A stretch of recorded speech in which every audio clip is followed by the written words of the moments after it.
आम्ही सगळे जो आज निषेध करत आहोत, आम्ही काही हरलेले आमदार नाही आहोत, हरलेले उमेदवार नाही आहोत. आम्ही जिंकून आलो तरी देखील आमच्या मनात जी शंका ईव्हीएम बद्दल आहे, जी निवडणूक आयोगाबद्दल आहे, ही आज व्यक्त करत आहोत. आणि म्हणून आज आम्ही निषेध म्हणून शपथ घेत नाही आहोत.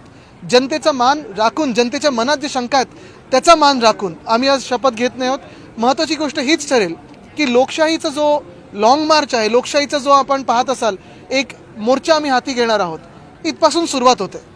कारण लोकशाही चिरडण्याचं काम आधी देखील होत होतं. आपण पाहिलं असेल 2014 पासून हळूहळू जे चाललेलं आहे, इन्स्टिट्यूशन्स मारण्याचं काम चालू आहे. लोकसभेत जनतेने निकाल दिला, पण तोच निकाल चिरडण्याचं काम ह्या सरकारने करायचा प्रयत्न केलेला आहे. त्याच्या विरोधात आम्ही सगळे जो आज निषेध करत आहोत, आम्ही काही हरलेले आमदार नाही आहोत, हरलेले उमेदवार नाही आहोत. आम्ही जिंकून आलो तरी देखील आमच्या मनात जी शंका ईव्हीएम बद्दल आहे, जी निवडणूक आयोगाबद्दल आहे, ही आज व्यक्त करत आहोत. आणि म्हणून आज आम्ही निषेध म्हणून शपथ घेत नाही आहोत.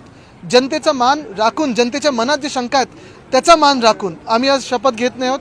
महत्त्वाची गोष्ट हीच ठरेल की लोकशाहीचा जो लॉंग मार्च आहे, लोकशाहीचा जो आपण पाहत असाल एक मोर्चा आम्ही हाती घेणार आहोत, इथपासून सुरुवात होते.